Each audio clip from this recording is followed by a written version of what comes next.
brand new week. Hello and welcome to the first edition of Journalist Hangout. This week, I'm Ayodele Uzubakun. Today on the program, suspended Justice Onohe opens his defense at the Code of Conduct Tribunal as court discharges ex-Senate President of corruption charges 14 years after. Troops kill Boko Haram commander, 15 others in Lake Chad area as Air Force plane plans to probe personnel accused of flogging suspected bandits. And later on the show, EFCC denies probing governors Amosu, Yari and Okorocha have been hanging out with Martins Oloja and Janet Afolabi Mba. And if you are ready, let the hangout start now.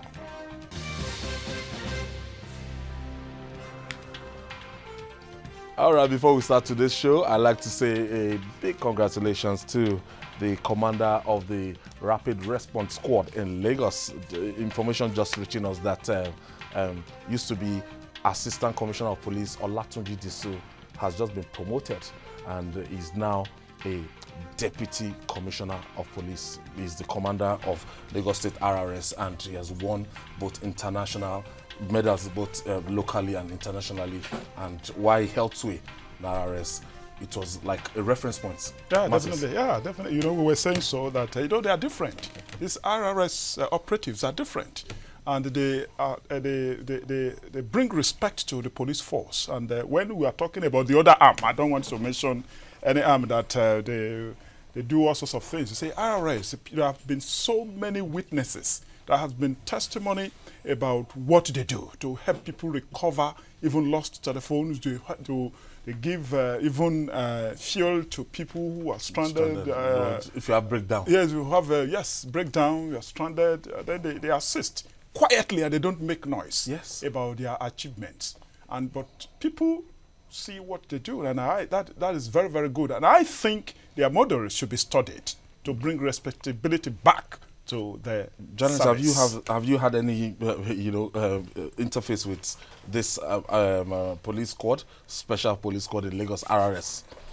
I had an encounter with them when it was not RRS, when it was Operation Sweep. But you know that they metamorphosed into RRS. And Tunde Disa had been around for a very long time. He's a very tested hand. He's trusted. He's capable. He's very efficient. And while they were Operation Sweep during the time of Marwa, my car broke down along the 7-Up area. I was riding a rickety BMW that was always breaking down. I'm coming from production around midnight. The car again disappointed. So these men just came from nowhere. You know, they were always parading that. And they said, Bada, what is the problem? I said, my car. They said, we are going to follow you, drive it, go inside, we'll fuel it, and we'll take you to your house. And they followed me to my house. When we got to my house, they just said, good night and sleep well. You know, so that's the kind of, standard. Yeah, that's what I said. Their model should be studied. And they work quietly. But do you know that they are well funded too? Yes. Kudos to Governor Akinwumi Ambode. Yes, and all that governors that helped in Lagos have been funding. Because they don't joke with their funding. They fund them very well. And that's kudos to Akinwumi Ambode. Kudos to the people that started RRS, started the Rapid Response Squad. But it's a great motivation. No, definitely it's a great motivation. But people should not be saying, okay, bring funding, we will be more efficient. There's more to efficiency than fund, but it's a great part of it. So congratulations to Deputy Commissioner of Police Olatunji Disu. Now, it's a case of different strokes for two different public officials battling corruption allegation cases in the courts. One is suspended, the other is long out of service. After his no-case submission over alleged false asset declaration was dismissed, the suspended Chief Justice of Nigeria, Walter Onohe, has opened his defense before the Code of Conduct Tribunal in Abuja. The tribunal adjourned the case to the 3rd of April for the continuation of his defense by Justice Onohe. Meanwhile, former Senate President Adolphus Wabara would be glad to have been left off the hook. The Federal Capital Territory High Court, sitting in Maitama, has discharged and acquitted Senator Adolphus Wabara and 2 others of allegation of bribery leveled against them by the federal government in 2005. Can you beat that? The court said the prosecution lacked witnesses to prosecute Wabara, who was the Senate president between 2003 and 2005. Gentlemen, is this not ridiculous? Let's start. Janet, let me start from you. That justice delayed, it says justice denied. If Senator Adolphus Wabara had to wait for 14 years, if his life had to be in a standstill, if you want to vie for something, maybe an international recognition or something, you know, big internationally, and they tell him that, look, you must dispense of the case against you, the courts, and we have to wait for 14 years to get justice. What do you make of this?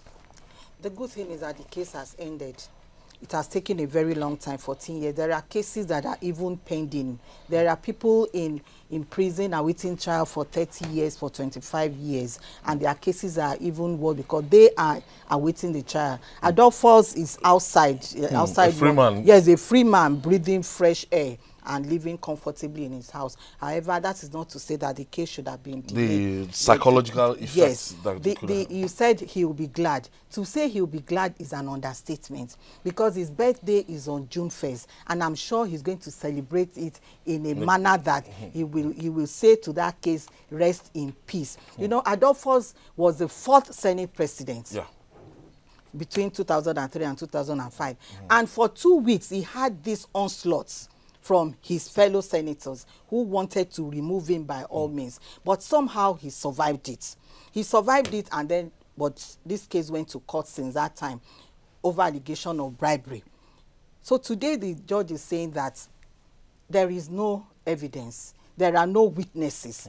And under the administration of Criminal Justice Act of 2015, Section 355, when a complainant says that he does not have a witness and then satisfies the court that he cannot provide witnesses, the courts may now allow him, you know, to withdraw his complaint and then acquit the defendant. And that is exactly what has happened to and acquitted as the fourth.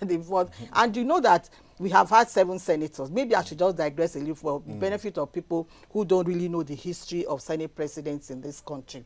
The first person was Evans. Evans, he had problem with accusation of falsification of his name. He didn't last 1 year, and Okadigbo came. Okadigbo was Cuba Okadigbo, the man with great charisma. You know, the Ohi of Ohi. So Ohi of Ohi, Okadigbo, the late Okadigbo, did not have blessing of the president at that time, Obasanjo. Allegedly, they did not have his blessing. So Obasanjo wanted him out. So remember how he took this mace and took it to his house and said only when they kill him, because they sent policemen to him. He said unless they kill him, that's when they can collect the mace. But he didn't win that battle. He was still impeached. And that brought in Pius Ayim. So it was after him that this Evans, Adolphus Wabara came in. Then Ken Namani, and then David Mark, who is the longest serving. Survived all the banana peels, stabilized the Senate. Everything and from 1999. Yes. From 1999, the man had been a senator. I've never seen. He's not going to return to the night. I know. To the night assembly. Yes. He's going to be replaced by Abamoro. Abamoro, yes. The people Abamoro now. The controversial Abamoro. Remember the interior. Now, when you look at, as at the time this allegation, it was like a 50 million naira allegation, bribery allegation. I think Professor, I've forgotten the name of education, Fabian Osuji, the education minister at that time, was alleged that, you know, bribe for budgets, discount and everything. And it even took the president. The president then, Olusegun Obasanjo, had to make a national broadcast against these people. Now, 14 years down the line, maybe they weren't prosecuted well, but it could not be substantiated in court. They've been discharged and acquitted. We have this passion of always going to court as in media trial. Yes. And this is what we're experiencing. We are still there. But I don't know. But let me take you back there was a national broadcast by the president that time, if you remember, in 2005, against the duo of Fabian Osuji and Adolphus Wabara. Yes, it was. He was sacked as a minister. Fabian was sacked as a minister. It was at that time they actually started this whistle-blowing thing. An honorable member from Borno State blew a whistle at that time, which led to so many things like that, including these. And they allowed the Senate to even handle the process before taking the man to court. I think it's a very unfortunate thing about this lack of diligent prosecution. And you know, when you delay this thing, I live in the house of law. My wife is a lawyer, so I have seen so many processes, even retired from public service as a very senior lawyer. So I can relate with legal issues very well by association. You know, when you delay, when you delay prosecution, you know, a lot of things will be lost. Even people who are supposed to come will die, or some you cannot even trace them, and all sorts of things. Diligent prosecution. That is why it is very, very important to emphasize this thing, that somebody at that level, as she said, there are so many innocent people, there are so many people who are alleged to have done this or that. They are there, nobody even remembers them until when some judges will just be going around the prisons to be asking for records. Don't have correct records. And it's really very, very unfortunate that justice can be delayed this way. And it's maybe been denied because it must have been going about with this kind of opprobrium, with this kind of shame that he's been prosecuted, that he's told something, he did this, he did that for 14 years. He's been going on to say, maybe this year will mark a very good birthday that has been discharged and acquitted. I hope somebody will not go somewhere to say we want to appeal this thing, because this is Nigeria. But really, and I think we need to speak to the issue of delayed justice and this lack of diligent prosecution of people that federal government will say, oh, they are alleged to have done this, to have done that. They should follow up and get over this kind of thing. From 2005, look at the number of presidents of the Senate since that time. 13, almost 14 years. And it's really very, very unfortunate. And I think the justice administration system, the Ministry of Justice, and the people who are doing reform issue, they should look at some of these things, that it is not a way to build a brand. And when you are asking for foreign direct investors to come here, they will be asking about this, the administration of justice, the legal framework of ease of doing business. So if I have any disagreement with my partner, will I have to wait for 13 years before getting justice? These are the questions that investors ask. This is the way we build a brand of a country. People are talking about Rwanda now. Oh, if you go there, this is what will happen to you. If you go there, they will not delay justice. They will not do this one. You can register your company. These are issues about ease of doing business. They are related, and I think that people who are doing law reforms in our country, reform of justice administration, and I think they should take note of this kind of thing. That 13 years to get president of Senate off the hook. It's not a tea party. Janet, it can be dehumanizing. Now, let's go to 2019. We have a Chief Justice of the Federation, that's the suspended Justice Walter Onoyan. From my own estimation, I'm not a lawyer, but I know there's a certain standard to be set. This man has entered the dock. He has been docked, sorry. Now, they entered a no-case submission.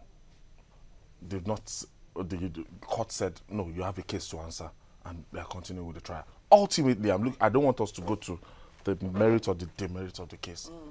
Ultimately, let's say eventually this man is discharged. Do you see him going back to that exalted position as a CJN with what he has passed through with almost a dented record?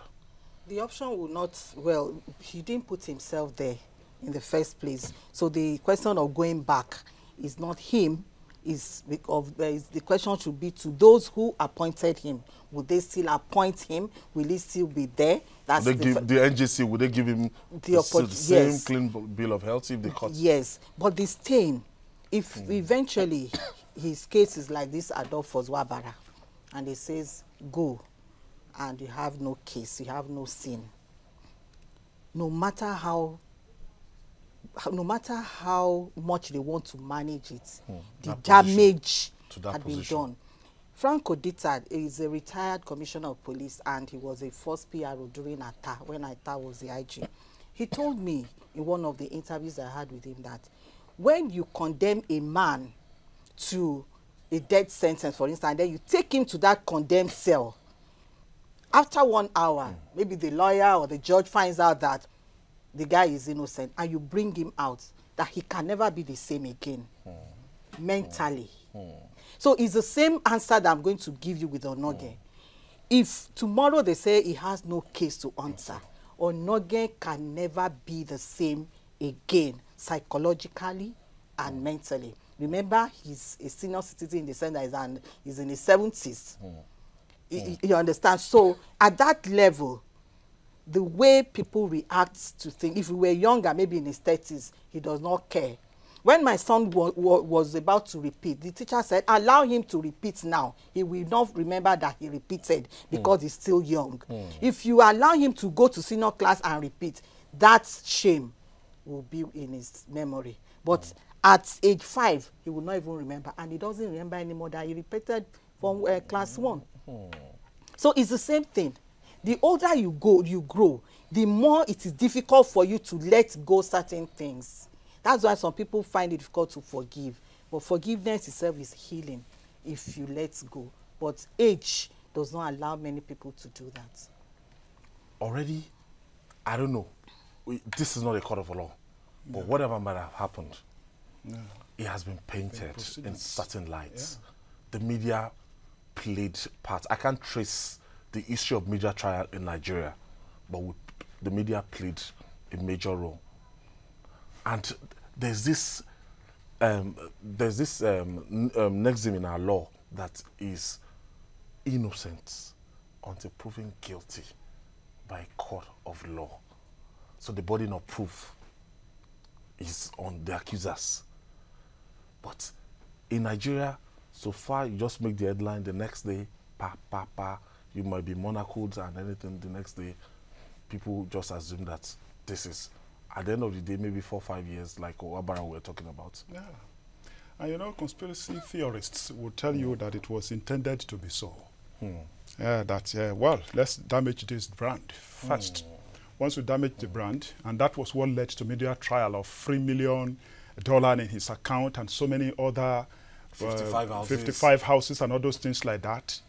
And to damage that reputation in the eye of reasonable members of the public.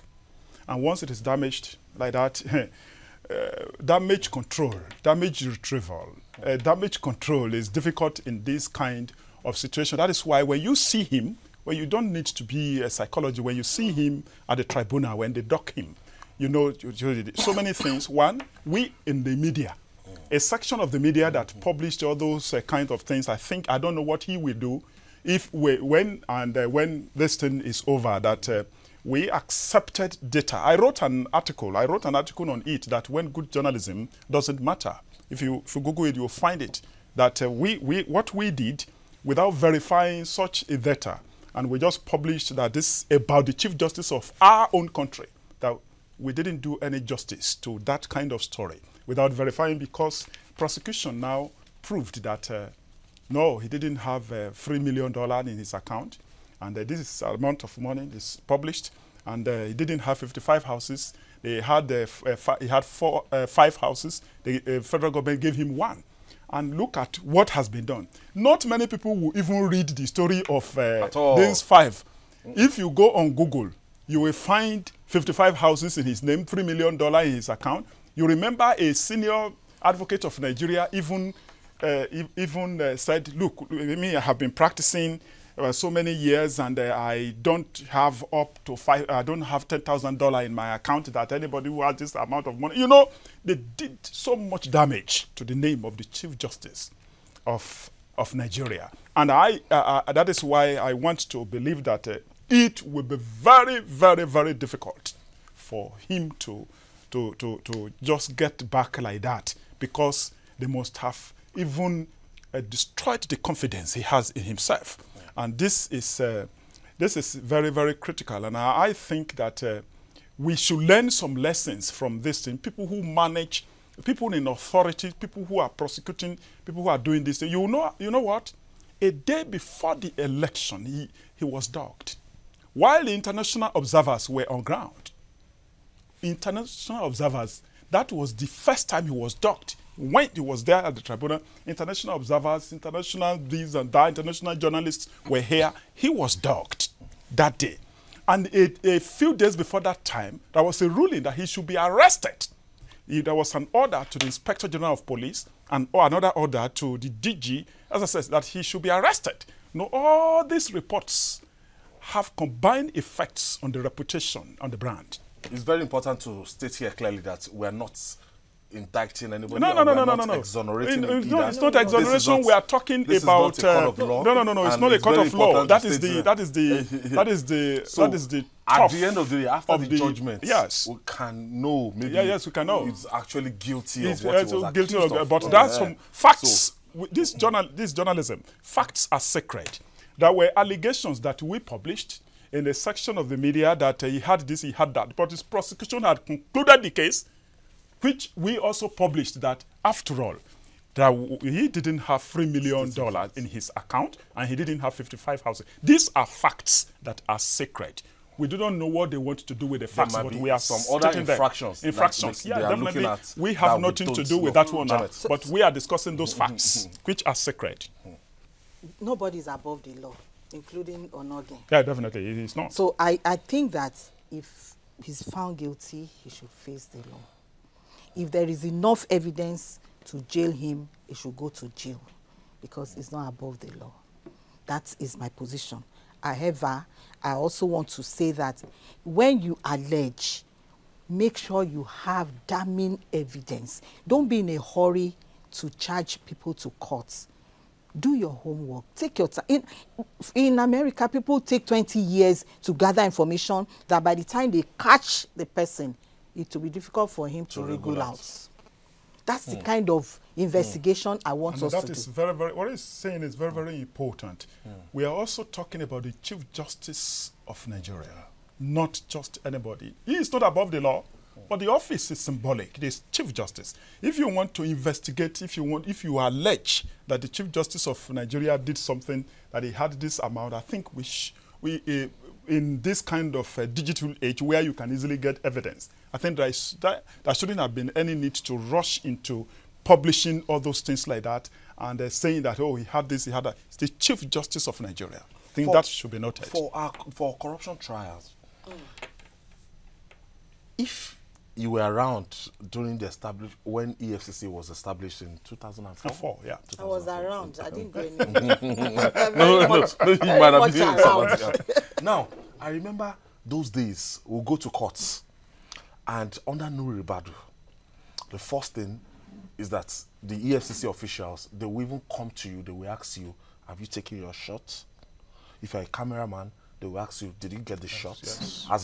As the person is coming down, the accused is coming down from the vehicle, going to court, they want to parade him in front of the camera so that you can, if you're a newspaper, if you're television, so that you get your shots, you can feast on those shots, and when you get to the newsroom, you play back.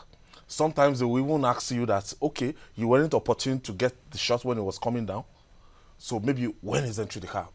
So, for me, that's the most recent I can remember where media trial started. EFCC took time, that look, they must make sure that the next day, front page, everything, you with those guys in red and everything, accused. So, and ever since that time, that's not ended. I don't know where it started from. That's your recent experience about media trial. Well, I don't think it's media trial. The journalists are just reporting their beats. They're just reporting news stories. Somebody is arrested, EFCC has arrested a governor. I mean, it's newsworthy. But there are mere allegations. And so the reporter should also state that. There are some who practice irresponsible journalism. There is no doubt about that. The kind of journalism that we had in the 90s is so different from the kind of journalism that we have now. Now everybody claims to be a journalist, citizen journalist, citizen this. But the core professionals who still hold their names in high esteem and they have integrity and pedigree, they will not publish stories that people will now dismiss as media trials. That's my opinion, because people are there are journalists covering EFCC, and back in the office they're expecting them to bring stories. And you expect at the end of the day you discover that most of these people at the end of the day they were acquainted. Yes, definitely. Because EFCC is too much in a hurry to take them to go and arrest them. They are more interested. No, definitely. You even know in some of the cases we have seen, it's not about criticism. We are talking about state institutions. They are our own state institutions, and they are not. They themselves are not above the law. They also should be ethical in the conduct of public service. You know, we are talking like this because we need to learn. We are building a nation. We need to learn from some of the facts are still sacred. Whether traditional journalism or digital journalism, facts are sacred. Nobody can destroy that theory about sacredness of facts in journalism.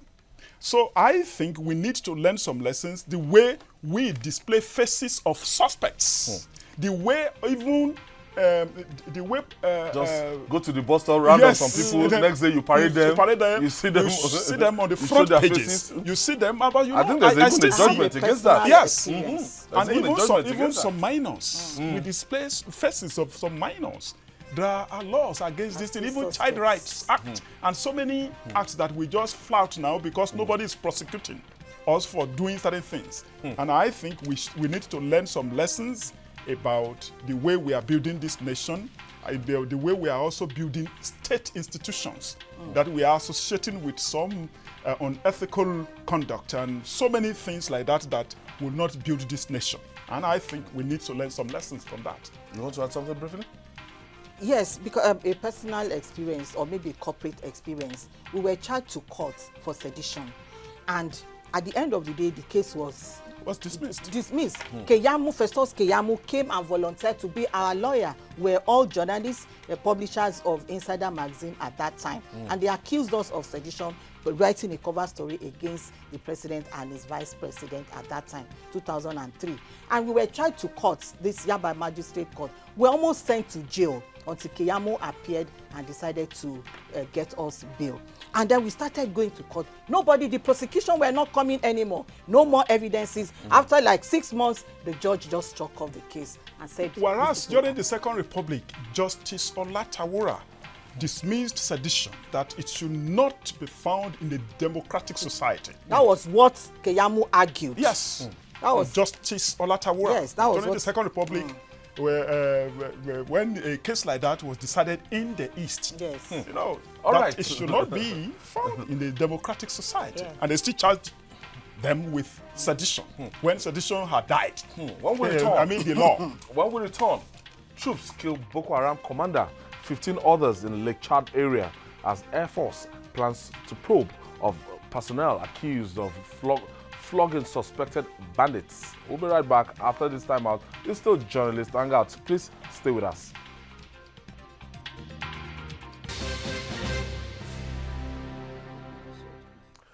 It's Journalist Hangout reaching you from the best television station of the year. Now, Nigerian troops fighting insecurity in some parts of the country recorded sweet bitter victories against terrorists recently. It was cheering to hear that the multinational joint task force killed a Boko Haram commander, Molium Musa, and 15 of his fighters during a clearance operation in Lake Chad area. According to a statement by spokesman of the task force, Colonel Timothy Atiga, troops also destroyed 5 gun trucks belonging to the terrorists in the operation. Another victory by troops in the Northwest, however, turned sour when it became tainted by human rights abuse. Troops of the Nigerian Air Force allegedly flogged and physically assaulted some suspected bandits they arrested, which was secretly filmed and went viral on internet. But the director of Public Relations and Information of the Air Force, Air Commodore Ibikunle Daramola, said a board of inquiry has been set up to investigate its personnel involved in the assault, which took place in Shinkafi local government area of Zamfara State. Janet, I don't know. First of all, I saw that video and I saw them and I was like, what is happening here? Those bandits, they still have human rights according to Amnesty and human rights activists. They still have their rights and everything, and they should be treated well according to what they told. They don't have my sympathy anyway, because those bandits, they kill. If you are at their mercy, the reverse would be the case and everything. They were beaten and everything. And if you look at the ratings and the battle between Amnesty International, their reports, yearly reports, and Nigerian military in the last 3-4 years, it has not been favorable. So for this kind of video to go viral, what does this portend? Amnesty International and other human rights activists like them do not ordinarily support torture, beating of any form, even when they know that those who are beaten or tortured are criminals. Killers. Our killers are criminals. When I was in Newswatch as a crime reporter, one of them, the Amnesty officials, brought a story of a man that was tortured to death. So I went to investigate from the police. Why did you torture this man to death? Police said this man, the picture they gave to me was that he was not a criminal, you know. But from investigation, this guy was a criminal. So I went back to them to balance again and said, but this guy is a criminal. They said yes, but is that why he should be tortured? You see the answer. They said yes, he's a criminal. There's certain international conventions laid down. Yes, he's a criminal, he's an armed robber, but police... Let him have his day in court. Yes, police does not have any right to torture him, and then he died in the process. But police will tell you that these people don't confess easily unless you torture them. It doesn't make it right either. So it's the same way with these bandits, the Boko Haram. And there are some Boko Haram that no matter the beating, the flogging, and torture, they will tell you it's your king that will tire. Because I've interviewed a former IG, Mohammed, what's his first name now? Mohammed, can't remember his first name now. So he told me that Abubakar, yes, Mohammed Abubakar. He told me that they detain some of these Boko Haram. They will not go. They will leave them in the room and ask them. They will not confess. They are diehards. They are prepared to die. And then they now ask me, how do you want to deal with a man that is ready to die? So it is you that will be tired. That's it. Now, this is not peculiar to Nigeria. No, it's not. When you look at the Gulf War, when you even American soldiers were even accused of maltreating some Iraqi soldiers that were captured after the Gulf War won. And if you want to see the activities in Guantanamo Bay at the early stage and everything, you will know that this is not peculiar to Nigeria. But we're trying to strike a balance here. Yes. While our soldiers, they are there fighting for us, they don't want anything to happen to us, or these bandits, because these bandits, they're as good as Boko Haram. Because bandits now across the country, they kill people, they kidnap people to get ransom, and they still go ahead to kill people, Martin. Yeah, definitely. You can see, even now, they themselves, they realized that self-help, the law does not approve of self-help. They have set up a board of inquiry to investigate its personnel involved in the assault, which took place in Shinkafi local government area of Zamfara State. And I think no matter the way we see criminality, the way we see their wickedness and all those things, it is only the law court that can authorize that kind of punishment. That is the beauty of separation of powers. You cannot, it is the court that has the power. I recall in those days, while covering the State House under the then military president Babangida, when Oga Ihomu was number 2, Mr. Nduka Irabo will always moderate a lot of things as the chief press secretary. You know what? You know, Oga Ihomu, as number 2, said, don't worry, we will punish them, we will kill them. So after the number 2 citizen must have left the room, Mr. Nduka Irabo will call out the reporters. You know that the executive arm of government, they alone cannot kill anybody unless they are authorized to do so. And when they are authorized, it's another agency of government that will do the killing, that the number 2 citizen didn't have the right to say, we will kill them, we will do this, we will do that.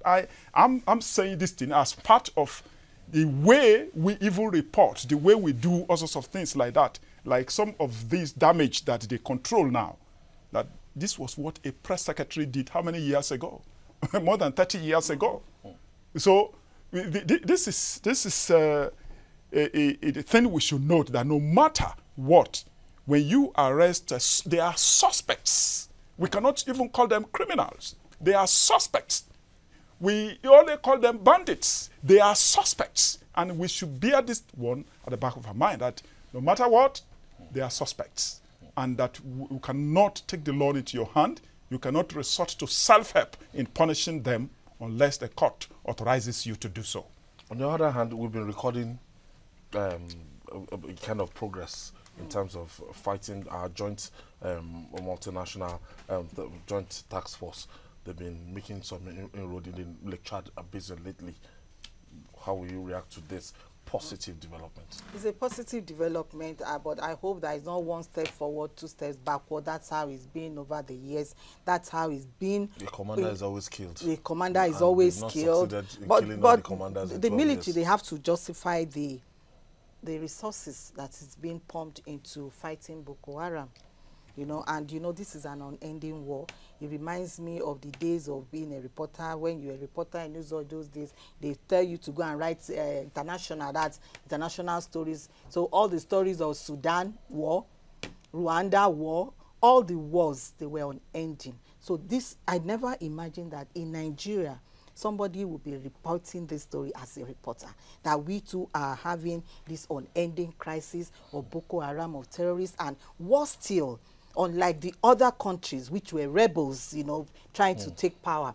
These are terrorists. It is a religious war, and it's a guerrilla war, because you don't even know who you are fighting with. The man next to you may even be a Boko Haram member, and you do not know. Now they arrested a woman who has an association or relationship with them. They cannot really ascertain. I mean, this new onslaught now. Part of the details is saying that they arrested a woman. And you know, women are always used as soft targets. The women are used as utility. The women can be informants. Like this woman, the military is suspecting that she may be an informant. The women can be their partners. They cook for them. They're just an embodiment of all the things that they want, and they find it in some of these women. It's unfortunate that women are involved in this kind of mass destruction of humanity. Martin, your last take on this? Well, definitely. I think it's a story that even everybody should be tired of. Now, I think we should remove this kind of thing from our menu, that we shouldn't be discussing this thing, that we should be tired of this thing. Unfortunately, if victims from this kind of thing, from the part of the country, especially where this thing happened, would not like us to remove that kind of story from our discussion points, because they are in internally displaced people's camps. So many of them are suffering, and I think it's really very, very unfortunate the way you're talking about it. Women, children, we are still talking of Leah Sharibul is still in captivity. After how many, it's more than a year now, that so many of them, what of our girls, even the Chibok girls, so many of them. And from time to time, they even rescue people that they didn't even know when they took. these troops. They just rescue some in hundreds. Some old people, they just take them like that and they rescue them. And they have destroyed so many villages now. They are trying to rebuild. Instead of reconstructing roads and so many other things now, they have to reconstruct estates that they have built. And I think it's really very, very unfortunate. We feel that once they are sworn in again, they will swing into action. And as we suggested to the authorities before, that they should rejig even the security apparatus. All right, moving on now. One of the issues crippling the fight against corruption in Nigeria is media trial. Recently, the media was awash with rumors that the Economic and Financial Crimes Commission, EFCC, raised crack teams to probe some of the outgoing governors like Rochas Okorocha of Imo, Ibikule Amosu of Ogun State, and Abdulaziz Yari of Zamfara State. But the EFCC, through a statement by its acting head of media and publicity, Tony Oriade, denied that. Gentlemen, we're talking about it in our first topic, and we have something like that again. Well, does it have to do with training? Does it have to do with, cross-checking our facts before we go to the press? Because the publication is one of the most respected newspapers in the country that actually carried this story as a weekend headline. I saw it, I read it myself, and I was like, well, I just took it that, oh, coming from this newspaper, I can take it hook, line, and sinker. But to just notice that the EFCC actually did a rejoinder that evening saying that, no, it's not from us. We've not set up any panel, anything. Although it is expected that they will be looking forward for these guys to lose their immunity on the 29th of May, that Section 308 will not cover them again. What's happening here? There's no doubt that some journalists are very unprofessional. Some journalists have very unreliable sources, and they don't cross-check. Some of their editors, because they are also unprofessional, do not cross-check those facts. Facts are sacred. Opinion is free. It's very cheap. There's no doubt that some reporters write stories based on their opinion and not on facts. Naturally, you want to speculate that, okay, it's 2 months to May 29, the EFCC will be getting up to pick some governors, and those your opinion, you want to now present them as fact. That is very wrong. And EFCC has come out to say they are not picking up, they have not set up any crack team. Even if they have. What are the terms of reference and everything?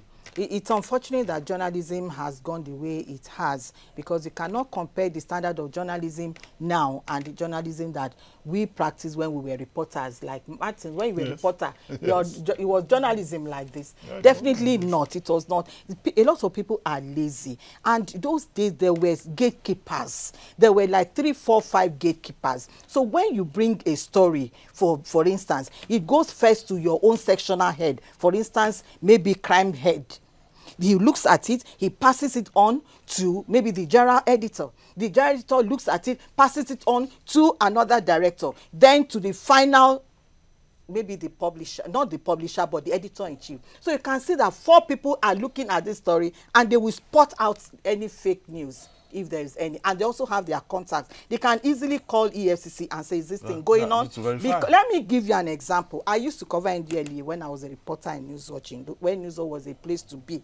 We were just discussing at the meeting, Monday meeting, and I brought that story, I suggested it. Do you know that I had not even written the story when somebody from NDLEA called one of the directors and said, I heard that Janet is writing so story. You understand what I'm saying? Meaning that there are contacts, and there are contacts everywhere, sources everywhere. So that also makes maybe the director to be on guard that you are bringing a story like this. They will now compare with what NDLEA is talking about. So that was how journalism, but these days, fake news has taken over. So the truth is no longer the daughter of time. Everybody wants to read fake. And then by the time truth will come, truth will be seen as lies. It's so unfortunate. Unless we begin to bring in a standard into this profession and begin to see who are the journalists, who are not the journalists, there is a problem. However, you know, I've covered public service all my life. There is a sense in which one can talk about how government works, even in Abuja and some state capitals. There are times when the people who give you the stories deny you to be able to manage their reputation. Sometimes some reporters are careless. They hear this thing from the same state actors that this is what we are going to do when we do it. And without it off record. Yes, they just take it off record like that without even verifying whether they should publish it, because sometimes at pepper soup joints you sit down with these state actors. They tell you a lot of things. But as a wise journalist, you need to clarify whether you should try to just flash this thing. If you do not, sometimes they deny it. You recall that even in 2007 or thereabouts. Possibility. Yes, possibility. 2007, even Ribadu himself talked about 23 outgoing governors that they were because you cannot. They had immunity. They still have immunity. But after leaving office, he talked about 23. If you go on Google, you'll find the name of the 23. I've seen the video. Yes, I've seen the video. Him saying where he in the National Assembly. In the National Assembly, that 23 of them will be had been investigated and they will be names one by one. He was mentioning their name. So this thing is not new, but sometimes some of our colleagues can be careless, and sometimes too state actors, when they find that the implication of something that of a preemptive strike, the ripple effect. Yes, the ripple effect, they deny the story. There are so many stories that they have denied like that. And even in what we can say in our cliché recent past, you see even police authorities denied a story and only for them to carry out the operation that they denied. So we have to look at some of these things. It's a complicated story, but it is not just because some of our colleagues are careless or they like fake news. Some of these stories are true, but because they were not verified or authorized, they can be denied. It can be not denied this week, but it can also happen a few hours after May 29. Janet, it's not out of place for EFCC to be on the standby for a governor that has served 8 years and they've received 1, 2, 3 petitions against that governor. Some of them, they've gone as much as arresting the commissioners without immunity. Like do you understand? I don't want us to mention names. Okay. They've gone ahead to mention commissioners without immunity, and they've interrogated them, and they've established what lawyers will call prima facie case against them. And they're just waiting for their principal to lose that immunity. I don't know how we are going to discuss this issue without mentioning it, because the question, yeah, it's true, because the story had mentioned that there are certain governors that they want to go after. Yes. They mentioned Amosun, for instance, and there is a petition to EFCC already that the 4 billion naira, the Anchor Borrowers Fund that was given to the state by CBN was not utilized, that the project was abandoned. And you remember that the Anchor Borrowers Fund was launched in 2015 by President Buhari to boost the agricultural sector, to pump money and increase funding in that sector to help farmers. So that was the allegation against Amosun.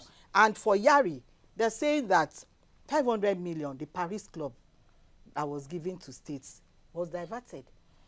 In Imo State, 1 billion was alleged to have been diverted to withdrawn from the state's account to fund the campaigns of his son-in-law. And of course, the last one was Kwara, which commissioners were invited, really, and they were interrogated. He also was accused of diverting in fact, withdrawing 1 billion 3 days to the presidential election. So these are allegations. They have not been substantiated. So there is no doubt that EFCC has a handful, a mouthful, a house full of petitions of people that they are going to, arrest immediately after their tenure. After doing their own work. after doing their homework, not just based on hearsay, not just based on petition, because there are so many petitions. Anybody can write anything, but if you allege, you have to substantiate. And the evidence should be there in Ogun State. If you say the anchor borrower's money was abandoned, was embezzled, you have to go there and see if the money was not utilized. That one is open for anybody to see. That is very, very important. Evidence before, not to investigate to get evidence. You know, it's very, very important.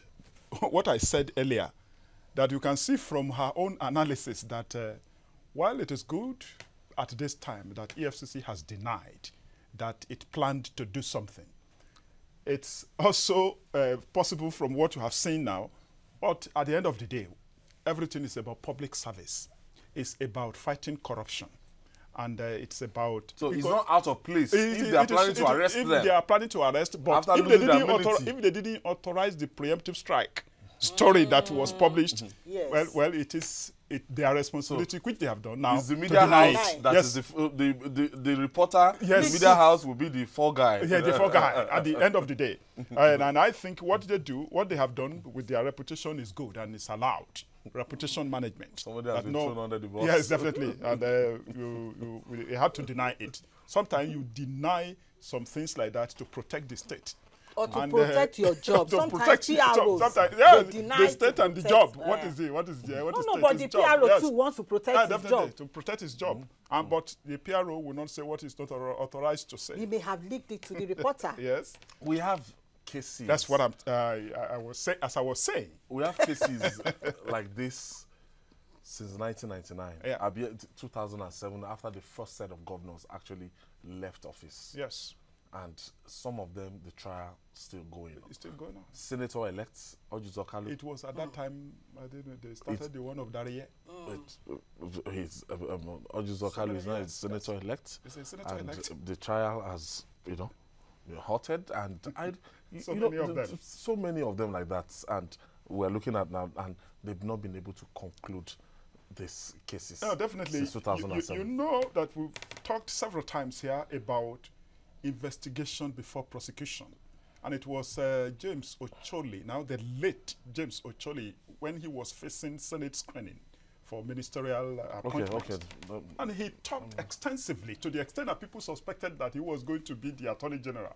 He spoke extensively at the Senate screening, and people, the nation listened when he was talking about very expensive investigation before prosecution. And that even when the British police investigated one of the former governors, they eventually... I think the trial of Onanife could cost like 10 it cost a lot of money, but they did not have too many charges. They reduced 100 and something charges here to about 3 to 5. Watertight. And watertight, they had completed the investigation. It didn't take them. And that was what the late James Ocholi was saying at the Senate, that once you get money to do thorough investigation, even prosecution will take just in a day. You submit your documents and everything. You don't need to talk too much after completing your investigation. So I think we should learn lessons as we build this nation, as we rebuild the public service, as we rebuild the criminal justice system. And we need to learn that this is 21st century. And also, we take advantage of this time, this opportunity, to say that prevention is better than cure. Preventing people from stealing, not to be waiting for them while they are in office. The public finance system should also be restructured to ensure that public officers do not have access to the public purse the way they do now. Only for us, after studying for 4 years, we wait for them at the exit gate. It is important to reform public service in a way that will not allow public officers to have access like this without any alarm. Janice, your final take? I think we should make governance very, very unattractive. People should not see it as a money-making venture, and we should begin to build a culture of demanding for accountability. That is very, very important, because management is doing the right thing. Leadership is doing things right. They are two different things. Management is what EFCC is doing. they are doing the right thing by arresting these people based on the allegation and they are going to be. But leadership is doing the right thing. The right thing is to have political will, fund EFCC, get sound lawyers, investigators, spend money to go for thorough investigation. Definitely, and I think that as they do thorough investigation, I also insist that they should, all over the place, they should reorganize public service, civil service in such a way that, you know, in this country before, they were calling some people super permanent secretaries. And they had the opportunity of controlling them. Yeah. I want to thank you, Martin Zoloja. Thank you. For being part of this edition of Journalist Hangout. I want to thank you, Janet Mba Afolabi. I won't miss that now. For being part, and that's our offering today. Join us tomorrow for another episode of the program. You can also watch Journalist Hangout on our platforms showing on the screen. And we're also on YouTube, youtube.com/TVC News. And we're also going to watch our feedback on Journalist Hangout at tvcnews.tv. I'm Ayodele Ozubaku. Bye for now. God bless. See you tomorrow.